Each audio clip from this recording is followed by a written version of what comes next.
भक्तों, चैत्र नवरात्रि 2026 के पावन अवसर पर कुछ विशेष महिलाएं गलती से भी यह व्रत ना करें, वरना माता रानी का ऐसा प्रकोप झेलना पड़ेगा कि पूरा परिवार बर्बाद हो जाएगा। भक्तों, जीवन में चाहे कैसी भी परिस्थिति आ जाए, लेकिन चैत्र नवरात्रि जैसे पावन और मंगलकारी दिन पर अज्ञानवश भी कुछ ऐसे कार्य और गलतियां नहीं करनी चाहिए जिनसे मां जगदम्बा अप्रसन्न हो जाएं। क्योंकि जब माता रानी नाराज होती हैं तो घर में सुख शांति नहीं टिकती, दरिद्रता दस्तक देने लगती है और मेहनत के बाद भी सफलता दूर ही रहती है। वहीं अगर नियमों का सही से पालन किया जाए और सच्ची श्रद्धा से माता को पुकारा जाए तो जीवन के हर पापों से मिलेगी मुक्ति और घर में सदा खुशहाली बनी रहेगी। इसीलिए आज की यह जानकारी बहुत ही आवश्यक है, इसको अंत तक अवश्य सुनिए। बाद में यह ना कहना कि हमें बताया नहीं गया कि चैत्र नवरात्रि व्रत के दिन स्त्री हो या पुरुष अगर अज्ञानवश भी कुछ गलत कर्म या गलतियां कर बैठता है तो उसका फल जीवन भर भोगना पड़ सकता है। इस वर्ष की चैत्र नवरात्रि 2026 अपने साथ अत्यंत दुर्लभ और श्रेष्ठ योग लेकर आई है। यह दिन केवल व्रत या पूजा का ही नहीं बल्कि संयम, नियम और सही आचरण का भी दिन है। यदि इस पावन अवसर पर व्यक्ति लापरवाही करता है तो मां भवानी की कृपा उससे दूर हो सकती है और जीवन भर कष्टों का सामना करना पड़ सकता है। भक्तों, सबसे पहले यह जान लेना अत्यंत आवश्यक है कि शास्त्रों के अनुसार वे कौन सी 7 प्रकार की महिलाएं हैं जिन्हें गलती से भी चैत्र नवरात्रि का व्रत नहीं रखना चाहिए। सबसे पहली श्रेणी में वे महिलाएं आती हैं जिनका आचरण पवित्र नहीं है, क्योंकि धार्मिक मान्यता है कि व्रत पवित्र आचरण और निर्मल मन से ही फल देता है। यदि कोई महिला छल कपट, अनैतिक संबंध या चरित्रहीन आचरण करती है और केवल दिखावे के लिए व्रत करती है तो ऐसी महिलाएं गलती से भी यह व्रत ना करें, क्योंकि यह घोर पाप का कारण बन जाता है। दूसरी वह महिलाएं हैं जो निरंतर अपने पति से झगड़ा करती हैं और कटु वाणी का प्रयोग करती हैं। धर्मशास्त्र में गृहस्थ जीवन को सबसे बड़ा तप बताया गया है और जो महिला पति का अपमान करके माता से सुख समृद्धि की याचना करती है उसका व्रत पूरी तरह फलहीन हो जाता है। इसीलिए ऐसी महिलाएं भी गलती से भी यह व्रत ना करें। तीसरी श्रेणी में वे विधवा महिलाएं आती हैं जो धर्म विरुद्ध आचरण करती हैं, झूठ बोलती हैं या अपवित्र संगति में रहती हैं। नवरात्रि का व्रत ब्रह्मचर्य और पवित्रता मांगता है, इसलिए पाप कर्म करने वाली महिलाएं गलती से भी यह व्रत ना रखें। चौथी वह महिलाएं हैं जो गंदे विचार और अपवित्र मन रखती हैं। जो महिलाएं हमेशा दूसरों के प्रति ईर्ष्या, द्वेष और बुरे विचार रखती हैं उनका मन अपवित्र माना जाता है और ऐसी महिलाएं गलती से भी यह व्रत ना करें। पांचवी श्रेणी में चुगलखोर और परनिंदा करने वाली महिलाएं आती हैं। जो महिलाएं दिन भर उपवास रखकर वाणी से किसी को आहत करती हैं या समाज में कलह कराती हैं वे गलती से भी यह व्रत ना रखें, क्योंकि उनका व्रत पाखंड कहलाता है। छठी वह महिलाएं हैं जो दूसरों की उन्नति देखकर जलती हैं और ईर्ष्या रखती हैं। ऐसी महिलाएं गलती से भी यह व्रत ना करें, क्योंकि ईर्ष्या, द्वेष और क्रोध व्रत का नाश कर देते हैं। और सातवीं वे महिलाएं हैं जो केवल समाज या रिश्तेदारों को दिखाने के लिए व्रत रखती हैं, जिनका उद्देश्य भक्ति नहीं बल्कि अपनी छवि बनाना होता है, वे भी गलती से भी यह व्रत ना रखें। इसके अतिरिक्त क्रोधी और कटु वाणी बोलने वाली महिलाओं को भी गलती से यह व्रत नहीं रखना चाहिए, क्योंकि माता रानी करुणा और शांति की देवी हैं। भक्तों, अब एक बहुत ही गंभीर और सूक्ष्म विषय पर ध्यान देना जरूरी है, क्योंकि चैत्र नवरात्रि 2026 के दिन केवल व्रत रखना ही पर्याप्त नहीं होता, बल्कि इस दौरान कुछ विशेष गलतियां करने से बचना चाहिए। चैत्र नवरात्रि के पावन दिनों में भूलकर भी बाल नहीं कटवाने चाहिए, ना ही दाढ़ी मूछ बनवानी चाहिए और ना ही नाखून काटने चाहिए। शास्त्रों में कहा गया है कि ऐसा करने से व्रत का फल नष्ट हो जाता है और जीवन में दरिद्रता आती है। इसके साथ ही इन 9 दिनों में काले रंग के कपड़े पहनकर माता की पूजा करना सबसे बड़ी गलती मानी जाती है। काला रंग नकारात्मकता का प्रतीक है, इसलिए माता की चौकी के सामने हमेशा लाल, पीले या सात्विक रंग के वस्त्र ही धारण करने चाहिए। कलश स्थापना या अखंड ज्योत जलाने के बाद घर को सूना छोड़ना या ताला लगाकर बाहर जाना घोर पाप माना जाता है। दिन के समय सोना भी वर्जित है। इसके अलावा शास्त्रों में यह भी स्पष्ट रूप से बताया गया है कि पूजा करते समय चमड़े से बनी किसी भी वस्तु जैसे बेल्ट, पर्स या जूते, चप्पल का उपयोग भूलकर भी नहीं करना चाहिए। चमड़े को अशुद्ध माना गया है और इसे पहनकर माता की आराधना करने से पूजा तुरंत खंडित हो जाती है। व्रत के दौरान शारीरिक और मानसिक दोनों रूपों से पूर्ण ब्रह्मचर्य का पालन करना अनिवार्य है। खान पान की बात करें तो आध्यात्मिक दृष्टि से बैंगन को तामसिक प्रवृत्ति की सब्जी माना गया है, जिसे घर में लाना तक वर्जित है।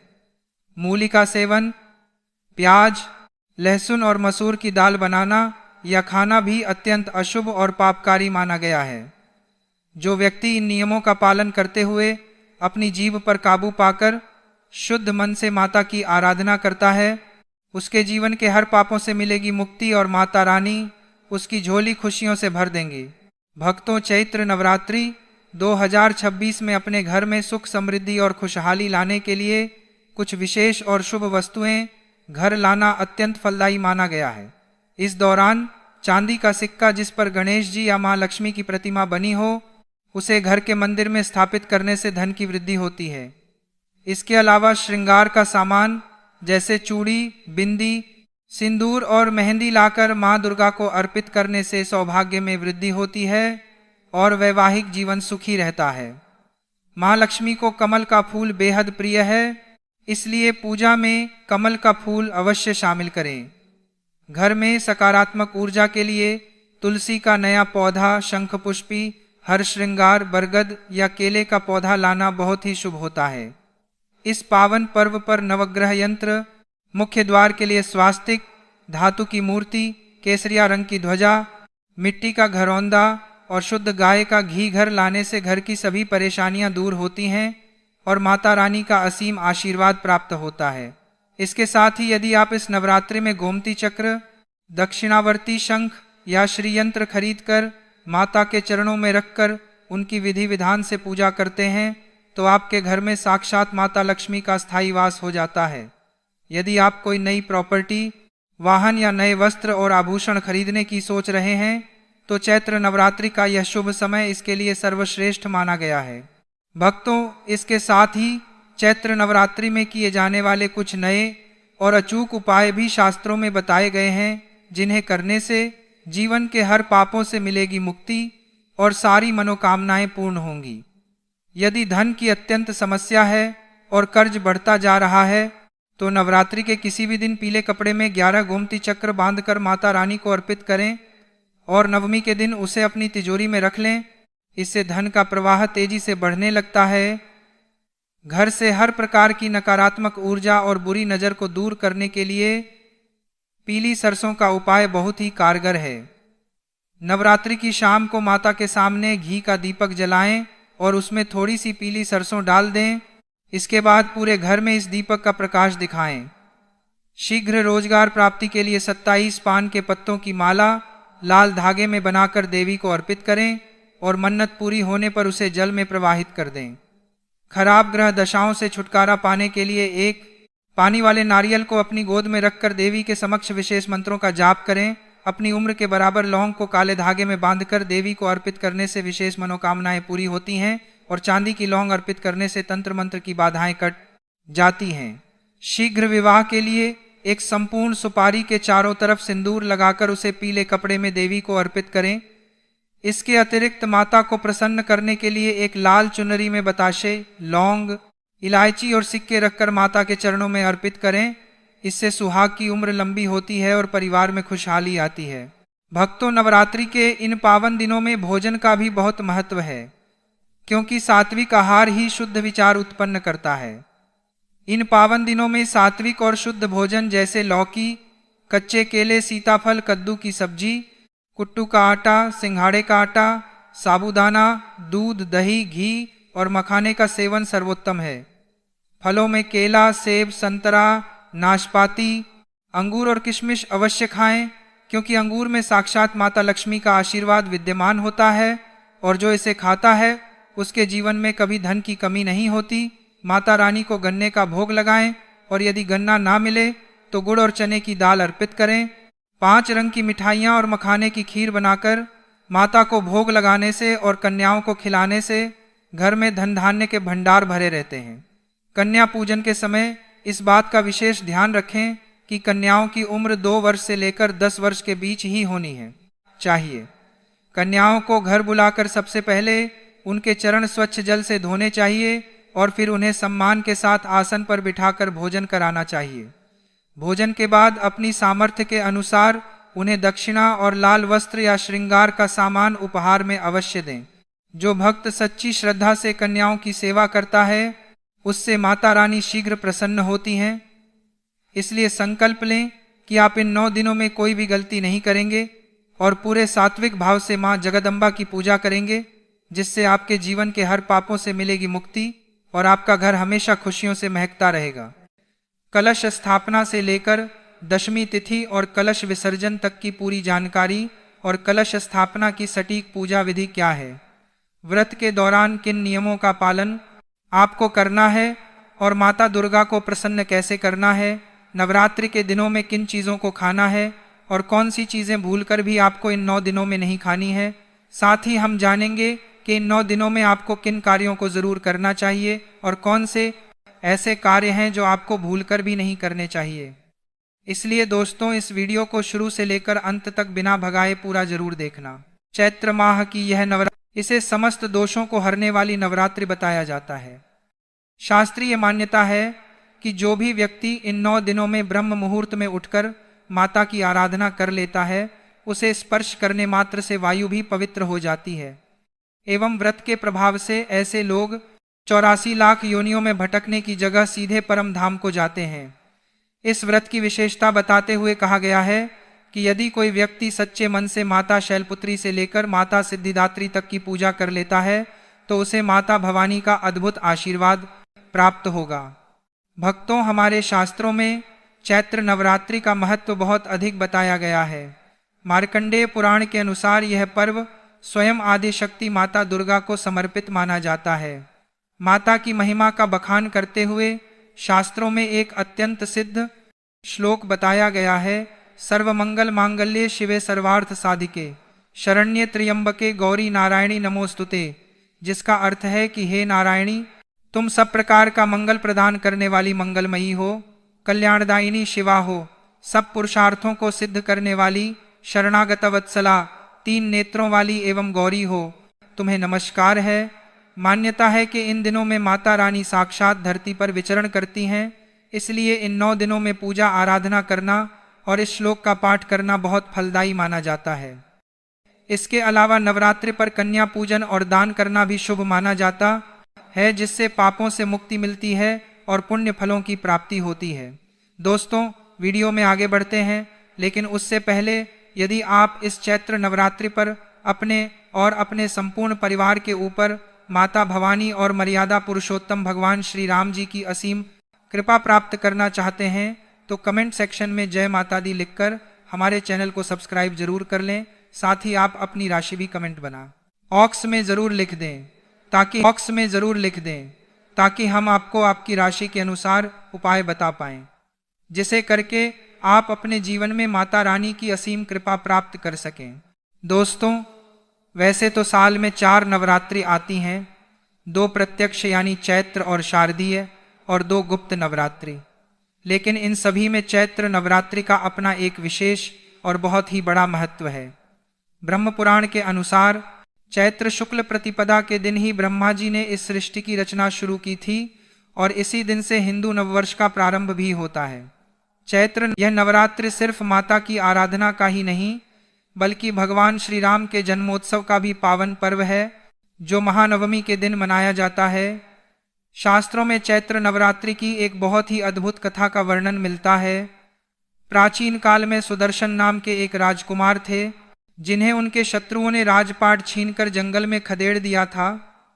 वन में भटकते हुए सुदर्शन ने माता भगवती की कठोर तपस्या की और चैत्र नवरात्रि के 9 दिनों तक निराहार रहकर उनका ध्यान किया।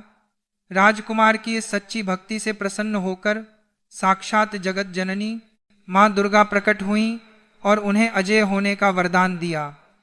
माता के आशीर्वाद से सुदर्शन ने न सिर्फ अपने शत्रुओं पर विजय प्राप्त की, बल्कि अपना खोया हुआ राज्य और वैभव भी वापस पा लिया।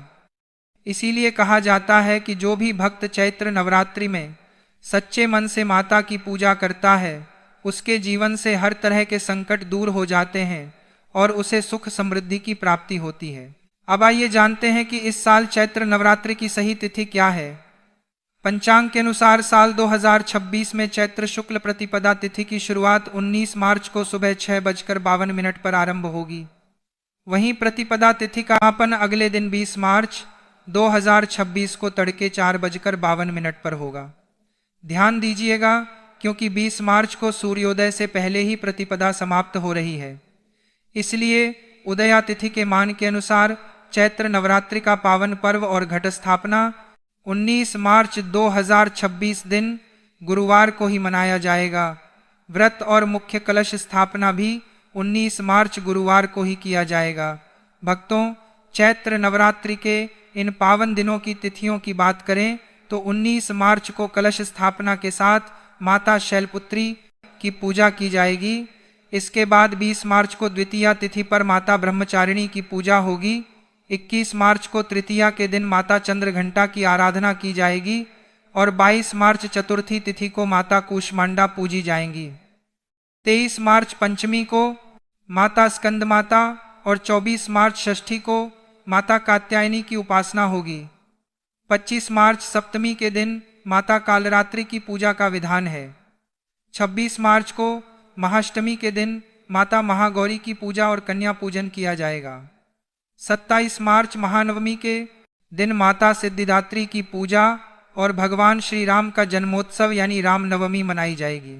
इस नवरात्रि के पहले दिन सबसे पहले आपको कोशिश यही करनी है कि आप सूर्योदय से पूर्व उठ जाएं। उठकर स्नान आदि कर्मों से निवृत्त होकर घर और भगवान के मंदिर को साफ करें। अब आइए जानते हैं कलश स्थापना की विधिवत पूजा विधि। पूजा स्थान को गंगाजल से शुद्ध करके वहां एक साफ लकड़ी की चौकी रखें और उस पर लाल रंग का पवित्र वस्त्र बिछाएं।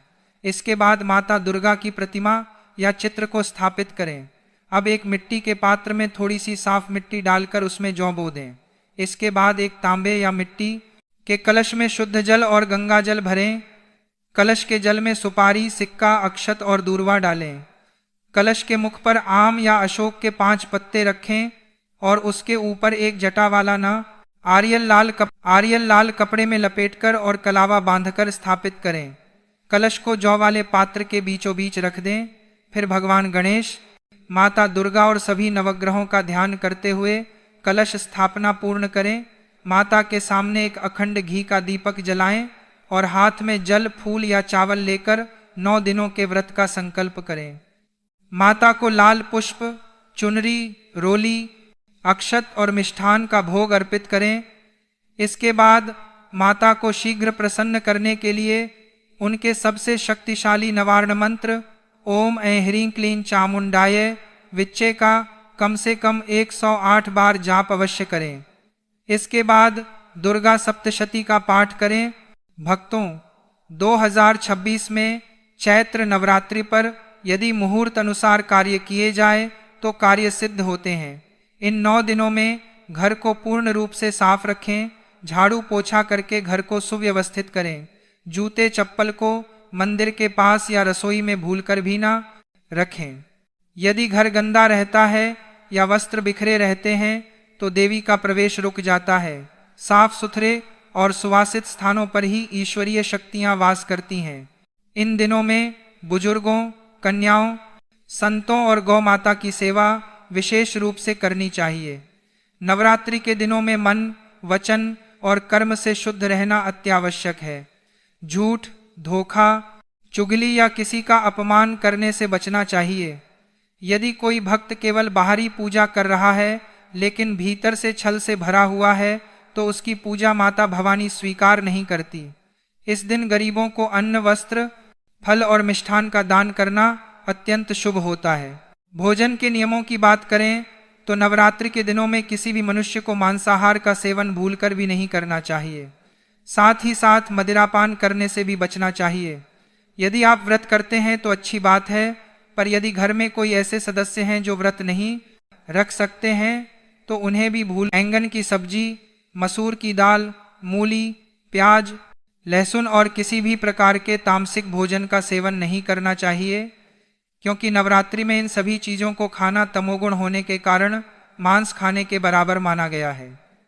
इन दिनों पूर्ण सात्विक भोजन ही करें। व्रत रखने वाले कुट्टू का आटा, सिंघाड़े का आटा, साबूदाना, सेंधा नमक, आलू, ताजे फल और दूध से बनी चीज़ों का ही सेवन करें। जो लोग पान, मसाला, गुटखा, सिगरेट आदि चीज़ों का सेवन करते हैं उन्हें भी इन नशीली चीज़ों से एकदम दूरी बनाकर रखनी चाहिए। तो दोस्तों, यदि आप इस चैत्र नवरात्रि में अपने जीवन में माता रानी की असीम कृपा प्राप्त करना चाहते हैं तो शास्त्रों के अनुसार नवरात्रि के दौरान कन्या पूजन का विशेष महत्व है। अष्टमी या नवमी के दिन 9 कन्याओं और एक बालक, जिसे बटुक भैरव का स्वरूप माना जाता है, उन्हें अत्यंत आदर और प्रेम पूर्वक अपने घर आमंत्रित करें। कन्याओं के घर प्रवेश करते ही सबसे पहले किसी स्वच्छ पात्र में उनके चरण धोएं और साफ कपड़े से पोंछकर उन्हें एक पवित्र आसन पर बिठाएं। इसके बाद सभी कन्याओं के माथे पर कुमकुम या रोली और अक्षत से तिलक करें तथा उनके हाथों में रक्षा सूत्र यानी कलावा बांधें। माता रानी के लिए जो आपने विशेष सात्विक भोग तैयार किया है, जिसमें मुख्य रूप से सूजी का हलवा, काले चने की सब्जी और पूरी शामिल होती है, वह कन्याओं को अत्यंत श्रद्धा के साथ परोसें। जब कन्याएं प्रेम पूर्वक भोजन कर लें तो अपनी क्षमता और सामर्थ्य के अनुसार उन्हें दक्षिणा, लाल चुनरी, कोई उपयोगी वस्तु, खिलौने या ताजे फल उपहार स्वरूप भेंट करें। अंत में सभी कन्याओं के चरण स्पर्श करके माता रानी का ध्यान करते हुए उनसे आशीर्वाद प्राप्त करें।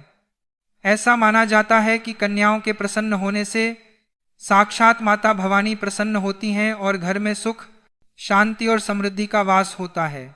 इसके पश्चात 28 मार्च को दशमी तिथि के दिन नवरात्रि व्रत का पारण किया जाएगा और कलश विसर्जन के साथ इस महापर्व का विधिवत समापन होगा। दशमी तिथि की सुबह स्नान आदि से निवृत्त होकर माता की अंतिम पूजा करें और उन्हें हलवा पूरी का भोग लगाएं। इसके बाद कलश विसर्जन की प्रक्रिया शुरू करें। विसर्जन से पहले हाथ में चावल और फूल लेकर माता से 9 दिनों की पूजा में हुई किसी भी भूल चूक के लिए क्षमा याचना जरूर करें। फिर बड़े ही आदर भाव से कलश को उसके स्थान से थोड़ा सा खिसका दें, जिसे कलश बढ़ाना भी कहते हैं। इसके बाद कलश पर रखे नारियल को आप प्रसाद के रूप में परिवार के साथ ग्रहण कर सकते हैं या फिर उसे बहते जल में प्रवाहित कर सकते हैं। कलश के अंदर रखे पवित्र जल को पूरे घर में आम या अशोक के पत्तों से छिड़क दें। इससे घर की सारी नकारात्मक ऊर्जा दूर हो जाती है और घर में सुख शांति का वास होता है।